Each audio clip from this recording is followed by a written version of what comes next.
Welcome to Write Your Book in a Flash with Dan Janal, the only podcast where you'll learn how successful people just like you have grown their businesses, expanded their influence, and made more money by writing a book. On each episode, you'll learn the inside secrets to help you create a book that can serve as a powerful marketing tool to skyrocket your business. I'm your host, Dan Janal. I help thought leaders, business executives, and entrepreneurs write their books. To find out more, go to writeyourbookinaflash.com. Welcome, everyone. I'm delighted to welcome my guest today, Todd Cherches. How are you, Todd? I'm great, Dan. Thanks for having me on your show. Oh, my pleasure, Todd. You have such a great background. You teach at NYU, you consult, and you have a new book out. So tell us about your journey. How did you get there? Sure. I was an overnight success. It only took me 50-something years to get to that point. But so I basically, my company is called BigBlueGumball, based in New York City. We do management and leadership consulting, training, and coaching. And I'm also an adjunct professor of leadership at NYU in Columbia. I teach leadership in the HR master's program at NYU. I teach in a variety of programs at Columbia, including their MFA theater program, where I teach leadership for Broadway stage managers. Tough time to be in the Broadway business right now during the pandemic, but you got to keep learning and growing and laying the foundation for when things start to get back to normal. And in addition, I did my first TEDx talk last year, which was cool. And then my book just came out in May of this year, May 2020. So it's only been out a few months now. Fantastic. Now, you have a background in television in LA, television and film and such like that. Tell us about that and how that influenced your thinking for your book. Sure. Well, I actually talk about this in my TEDx talk, where as a kid, I had my goal, my career aspirations. When people said, what do you want to be when you grow up? I wanted to be Superman. But my backup plan was to be Batman. So if I couldn't be Superman, then I would be Batman. But if I couldn't be Superman or Batman, my goal was to work in television in some capacity. I just loved television. I was obsessed with television, as many of us baby boomers were, right? So everything I did, I was actually an English literature major in college. My claim to fame in high school, shows what a nerd I was. I played some baseball and basketball too, but I read the complete works of Shakespeare by the time I was 18. So by the time I graduated, I didn't understand Romeo and Juliet. I got hooked on Julius Caesar, and then I read Macbeth, King Lear, and Hamlet, and I just kept going. So that was my claim to fame in high school. So I was always a big reader, writer, and television person. And then my first job out of college was at Ogilvy Mather Advertising in New York. I wanted to get into the account exec type of role, but I ended up in the media division, which was a great foot in the door, but that's a numbers job, and I'm the farthest thing from a numbers person. So it was a lot of calculating of ratings and shares and placing commercials. So I did that for a year. I always ask my students to guess my starting salary, which was, any guesses what my starting salary was in 1985 as a media buyer at Ogilvy Mather? $10,000? Very close, $12,000. So it's very hard to live in New York City, even in those days, at $12,000 a year, right? After taxes, that pretty much is nothing. So I packed my bags and my cape and flew out to Hollywood at age 24. Didn't know anyone, didn't have any connections. I had 2 college roommates who moved out there. And I just started getting a series of temp jobs and part-time jobs. I worked for Michael Nesmith of the Monkees in delivering mail in the mailroom. There's no more mailroom anymore because there's no email room, right? So I don't know what the entry-level job is for kids these days. I worked for Michael Nesmith of the Monkees. I did an internship at Aaron Spelling, just putting scripts together for Dynasty. But it was exciting to be on that lot and see Linda Evans and Joan Collins. Then I was in casting for Columbia Pictures Television, and I got laid off because of the writer's strike. I was temping at Disney, and I ended up working for a comedy writer producer for a year, and then his deal ended, and then I got a job at CBS. So my goal was to end up at a TV network, and I finally made it. Unfortunately, I had a boss from hell who made my life miserable every single day. And one of the things I say is my book is dedicated first to my wife, secondly to my parents, and thirdly to all the horrible bosses without whom none of this would have ever been possible. So without those bad bosses, I probably never would have gone down the path I did and ended up writing this book. So turning lemons into lemonade. So that was my career in television. And after 10 years in LA, I moved back to New York. I also worked in the theme park business as a project manager. But that also led to my visual thinking. Thinking of everything as an experience, the visual part of things. I did a project in China, and I talk about this in both my book and my TED Talk, where no one spoke. We didn't speak Chinese, they didn't speak English, so I started napkin sketching. I started just drawing things out. It was almost like playing Pictionary and charades to try to communicate things. And I realized that we not only communicate through our words verbally, but through pictures, imagery, body language. And that's kind of the foundation for my visual thinking based approach. And my book is called Visual Leadership, Leveraging the Power of Visual Thinking in Leadership and in Life. And it's all about how do we use visual thinking and visual communication to get our ideas out there into the world so that other people can see what we're saying. That's the foundation of everything that I do. That's a fantastic story, and I want to delve deeper into the visual aspects. And I saw that on your website. I thought that was a great story. Can you give us the actual example that you used on your website or anywhere else of how you use pictures to convey images and ideas and thoughts? Yeah, sure. Well, that first time was in China, as I just mentioned. So we had the company made robotic animal figures, life-size animal figures, audio animatronic, like you would see in Disneyland or Universal Studios. So we made life-size elephants, sheep, and cows that were placed in a cultural theme park in Shenzhen, China. I went over there with a crew of 2 guys, an engineer and a technician. And my job as the project manager was to get this done and be the liaison with the client. And as I just said, there was a failure to communicate, as they used to say in the Cool Hand Luke, if you remember that movie. What we have here is a failure to communicate. And the way of communicating was through pictures and drawing and hand signals and pointing and gesturing. And so even though I really couldn't draw, I was able to sketch out a hammer or a screwdriver or a tape measure, and we somehow got it done. So that was like a light bulb went off saying, we communicate visually, but it didn't really resonate until years later when I actually started to apply that. But that was the first time that I started thinking about, hey, communication is harder than it looks, and especially when you're communicating across cultures, visuals gives you a little bit of another way to get your ideas across. That's great. Let's focus in now on coaches, consultants, speakers, and entrepreneurs and how they can use more pictures to communicate effectively. I've had a couple of people on the show who have talked about their experiences with pictures, and I read a book by Russell Brunson, and he used little stick figures, cartoon figures in his book, Traffic Secrets and Expert Secrets, that really affected a different part of my brain. And so I got it, even though I read it and I'm a visual learner and I understand words perfectly well. When I saw the pictures of some guy pointing at something, or like your screwdriver analogy, it's like, oh, I got it on a totally different level. So I don't know if you want to go into the neurophysics of the neuroscience of how this works, or if you just want to give us a few examples of how a consultant can explain their processes using pictures or any other kinds of tools. So teach us. Sure. Well, I'll leave the brain science to the brain scientists and not go there. But just on a practical level, research has shown that there's a reason that the saying, a picture is worth 1,000 words, is universal across all cultures.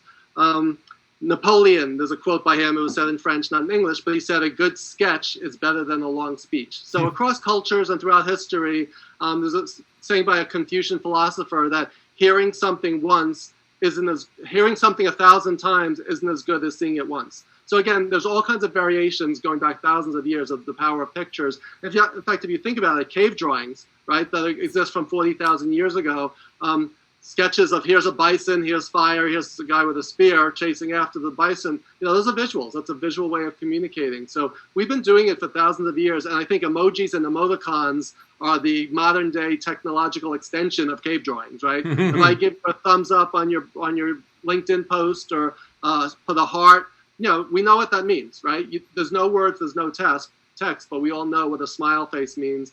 A smile is universal across all languages, right? When you smile. And even that, I started writing a blog post about that. I'll be talking about that in my NYU class.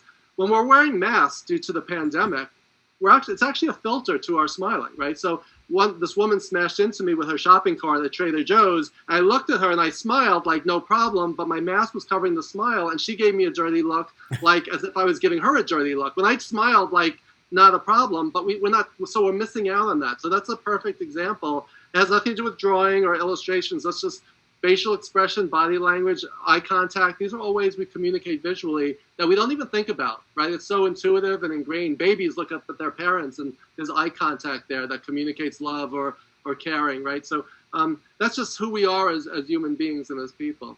I use the words attention, comprehension, and retention. So when you use visuals, whether it's visual language or pictures, it increases our attention, because when you're showing someone something, here, let me show you something, you're going to get someone's attention. Comprehension, when someone looks at something, they're going to understand it better than if you just told them about it, right? I can explain to you how to get to my house in New York City from the airport, or I could send you a map, right? Which is going to be more effective to help you get there? Probably the map.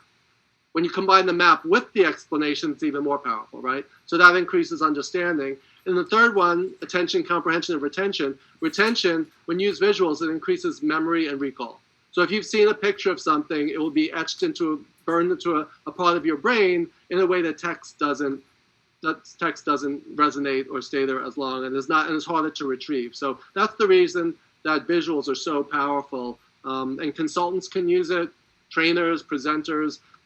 We've all seen really boring PowerPoint presentations, right, where people put up the death by bullet point thing, where it's just people read off the screen. The best presenters, Steve Jobs and Seth Godin and people, they use images, very little text. They use images, and they become the focus. They're not just reading off a PowerPoint slide as if it's a teleprompter. So we've all seen bad and good presentations of all kinds. The best ones tend to be the ones that have a visual component to them. Mm-hmm. And how would we use that in a book? For example, say a process. Yeah, well, in my book, which we could talk about a little more later, but each chapter of the book has a visual image or a model. So it's either a literal image, a picture of something, it's a drawing, or it's a metaphor, or there's some kind of model or framework. And I was looking at your book, Write Your Book in a Flash. Painting by numbers is a metaphor. Paint your masterpiece, a palette, those are all metaphors, right? Mm-hmm. Your 10 steps to writing a book is a framework. Your pyramid model, the 5 levels of thought leadership books, is a framework or model. It's filled with stories. You show a book staircase with your 10 steps to writing a book. That's a visual image. So right in there, whether you thought about it or not, you were using all 4 of my categories, which are visual imagery, mental models, metaphors, and storytelling. So there you go. You got an A in my class for your book just based on that. Get my MBA from you. I feel great. This is wonderful. We're doing Zoom learning, and I got my first class, my first grade. I love it. Fantastic. Now, some people are probably listening to this and saying, well, I can't even draw a straight line. How could I possibly use a visual? What would you tell them? Yeah. Well, I usually start with saying, if you ask a group of first graders how many of you could draw, how many raise their hand? Oh, all of them, yeah. Right? Mm-hmm. You ask a group of business professionals how many of you can draw, very few. So have we lost our ability to draw or our confidence, right? I'm sure if we remove the I can't draw, I call it ICD, I can't draw syndrome. If we just remove that constraint, we could all draw. In fact, when I do my workshops, I take people through a drawing exercise where they draw a straight line, a square, a circle, and a triangle. I'm like, there you could draw, right? So just as I did in China, I'm not a great artist. I'm not a good illustrator, and yet I was able to draw something in the shape of a hammer that looked close enough to a hammer that they knew what I wanted, right? So you don't have to be a graphic designer. You don't have to be a graphic recorder. Also, when I talked about the 4 ways of visual thinking, when you use visual imagery, you could use a picture. You could use a PowerPoint slide, a picture from a magazine, so you don't necessarily need to know how to draw. It helps if you do, but that's a bonus. Same thing with frameworks or models. You could draw a process diagram. You could draw the steps of a process. If you think about it, your company org chart is a visual model, right? So if you could draw a box, put your name in it, and then fill out who works with you or above and behind, and you sketch out a 360-degree org chart, you've just created a visual model. So I would just remove the I can't draw. It's not a test of your drawing ability. It's a test of your ability to get an idea out of your head into someone else's so that they can see what you're saying. So those first 2 categories are about using literal visuals that you take in through your eye. But the other 2, you take in through your ear. So they're auditory in their visuality is something I say. When you tell stories and you use metaphors, you're painting a picture with words, but you literally do not have to pick up a pen to do that. Right? So some people prefer the visual with the eye, some people prefer the visual with the ear, but any of us can. It's almost like describing a movie. If someone says, Dan, how was your day today? And you say, you wouldn't believe what happened to me today, and you tell us the story, we're going to picture it in our mind's eye, a term that was coined by Shakespeare in Hamlet when he saw the ghost of his father. I think I see my father in my mind's eye. We're basically painting a picture with words, and people are recreating that story in our mind's eye as if we're watching a movie. That is visual thinking and visual communication in action. And we all do it. We just don't realize we're doing it. So when you have visual leadership in your awareness frame of reference, now you can do it more strategically and intentionally and more successfully. Fantastic. That's a great overview of this concept. I'm sure people have a lot more confidence now and want to read your book, which I guess is available everywhere because you got a real publishing deal from Simon & Schuster. Tell us how you got a real publishing deal, which is really, really hard to do today, believe it or not. It is. I believe it. Years ago, about probably 5 years ago, I was a major publisher, an editor from Wiley reached out to me and said they were really interested. They love my writing. They love my blog posts. And we worked on a proposal, and I made it through the last stage, but I didn't have a large enough platform, so I got killed off, right? They wanted to, I only had like about 1,000 LinkedIn connections at the time. They wanted at least 5,000, if not 10 or 15. Not necessarily that everyone's going to buy your book, but they want to know that you have a foundation and a built-in audience who will at least be aware of it, right? So fast forward years later, I built my followership to over 5,000. I was at a leadership conference, and I met this guy named Rob Salafia, who's become a good friend. He wrote the book, Leading from Your Best Self. And I met him at this conference, and I asked him, how'd you get your book published? And he introduced me to his agent, Ken Lazat, up in Boston, and he's based in Boston too. So even though those are two Boston guys, and I'm a big Yankees fan from New York, we found a way to make it work. One of the things I say is you can hate someone because they love the opposite team, or you can love them because they're also a baseball fan. I think you're a baseball fan from what I can tell behind you, right? So you either join together based on the commonality, or you consider that person your mortal enemy because you're rooting for opposite teams. Anyway, we got to be good friends. Ken Lazat took me on. We worked for a few months on the proposal. In fact, the proposal was almost as long as the book at a certain point, because it ended up being like a 40-page book proposal. Pitched it to all the major publishers, and a few said yes, maybe, came close with a few, and then finally Post Hill Press said yes, and the distributor is Simon & Schuster. So my book is now published and distributed by Post Hill Press, Simon & Schuster. So it's very exciting to have, self-publishing was another option. I looked into hybrid as well, so I did my homework. Each has its pros and cons, right, in terms of how much control you have, the monetary factor. But for me, I wanted a hardcover book. I wanted it to be in full color, and I was hoping to get a major publisher, mainly because I'm at NYU and Columbia. So just from an academic point of view, it just has more weight, literally and figuratively, to have a major publisher behind it and to, again, be hardcover and in full color. So I was able to get all of that, and it's been great. I've been very happy with the whole experience. Super, that's great. And how are you using your book to get clients? Well, it just came out a few months ago, and it's in the middle of a pandemic, and it's the summer. So the main way is I'm using it it's two things. It's visibility and credibility, right? So writing the book, what was interesting was this. My book was scheduled to launch in May. I had book signings lined up. I had major keynotes, workshops. I was supposed to do a big keynote in Denver for 100 people. Luckily, they paid in advance and bought 80 copies of my book in advance. So I got paid, so that's good. And it's been postponed until spring of 2021. But I was thinking, how am I going to get, is a pandemic the worst time in the world to get your book out there? And it turned out not to be the worst, but in some ways the best, because between social media and Zoom and people being at home, I think I have more global exposure, visibility, and connections than I ever would have had if we were all in the normal real world, right? So between social media, between LinkedIn and Facebook, I've been on about 25 different podcasts, make it 26 with you today, over the last 3 months, and with different audiences, and the response has been great. So social media, I've gotten my book, I have blurbs from, on my cover, Dan Pink, Marshall Goldsmith, and Nancy Duarte. So that really helped to have that credibility. And inside, I have about 30 other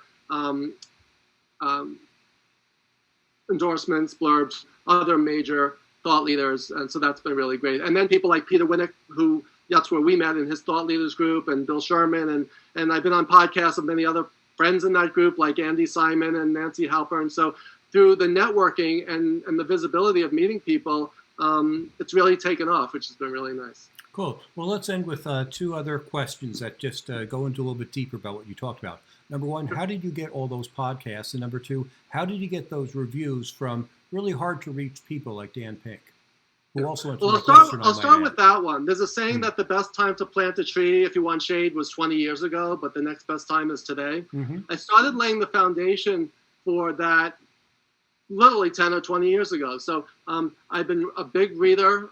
People can't see, but I have about one of my claims to fame. You don't even know this yet about me. In 1998, when I was working for, I won't name this company, a major training company, I was hired to run their mini MBA program. In the course of doing that, I had to read one management leadership book after another, because my background, again, was in Shakespeare and poetry. It was not in business. So working with all the experienced, amazing trainers and reading all these books, I started reading one a week, then 2 or 3, and I kept going. So some weeks I would read 3 or 5. I think my record was 10. I once read 10 books in 1 week just to see if I could do it, all business books.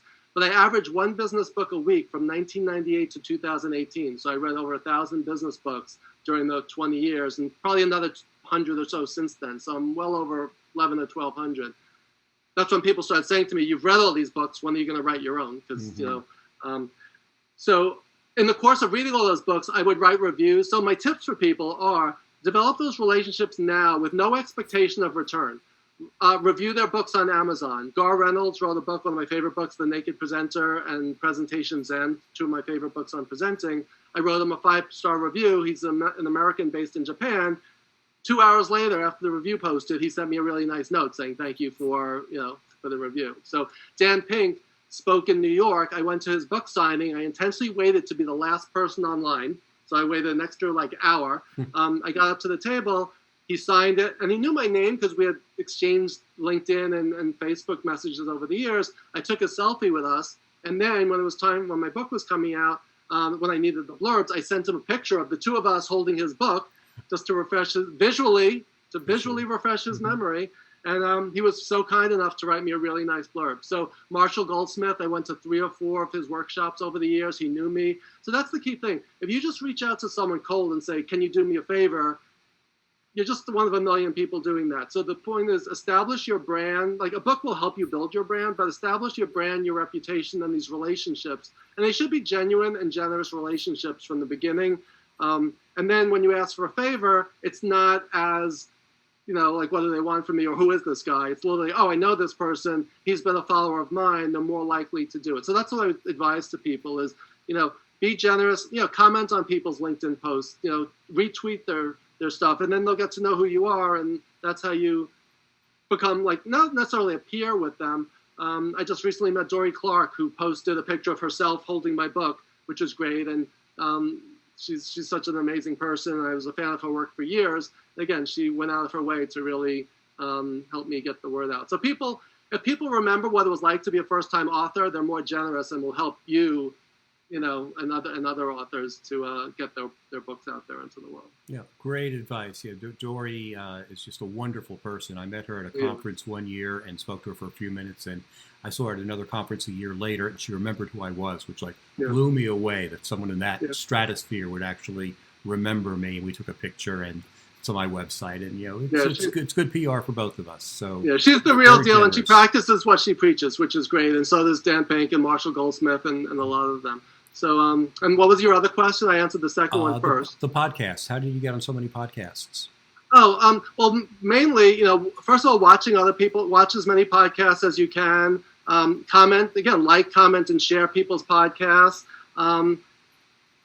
Let podcasters know, hey, my book just came out. I'm interested in, don't position it as, hey, can you do me a favor? It's, hey, I have a book. You might be interested in this because it's an interesting twist. And target podcasts where their audiences will benefit from what you're doing. So it's got to be a right fit. So I've been on a number of HR podcasts. I've been on a number that deal with presentation skills or people in the training field or yourself in the book industry. So it's got to be the right fit.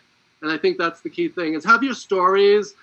You always want to have different stories. You don't want to tell the same story every single time, but think about I always say start with, and that's one of the models in my book is my 3-legged stool presentation model. Think about who your audience is and what your purpose is, right? What do you want to get out? And people have 2 thought bubbles over their head at all times. It's why should I care and what's in it for me? Mm-hmm. So you need to, whatever you say, there's got to be why should I be interested in this and how will this benefit me? So if you hit both those targets, you're going to get people to be interested in having you on their show. And also a lot of podcasters will say, who else should I talk to? Who else should I meet? That would be a good guest. I recommend people, and in turn, they recommend me to the ones they're on. And again, it's a mutually, what's nice is it's like you're part of this community and you really, if you're generous and genuine, people want to help you and you want to help them. So it's not an exchange of favors. Adam Grant talks about that in his book, Give and Take.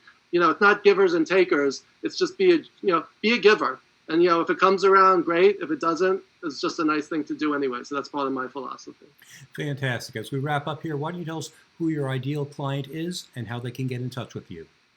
Sure. Well, my specialty, my day job is doing management and leadership training, executive coaching, and consulting. So anyone interested in my visual leadership approach, the best way to connect with me is through LinkedIn. That's number one. Secondly, my brand new website, toddcherches.com, just launched a few weeks ago. My company is called BigBlueGumball, so I still have my BigBlueGumball company website, but toddcherches.com focuses on my speaking and on my book. So I actually have both brands going on. So and the way to get my book is anywhere books are sold, Amazon or anywhere else. And the name of your book is? Visual Leadership. It's actually one word with a single shared capital L. So it's Visual Leadership, one word. And I actually got a U.S. patent.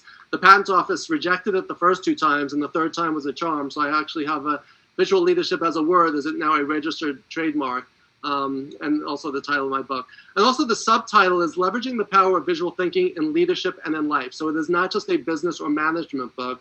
It's about how you could use visual thinking in every aspect of your life. Like my mother read it, and she said, I thought it was going to be like just a boring business book, and I loved all the stories. So if my mother loves it, you'll love it.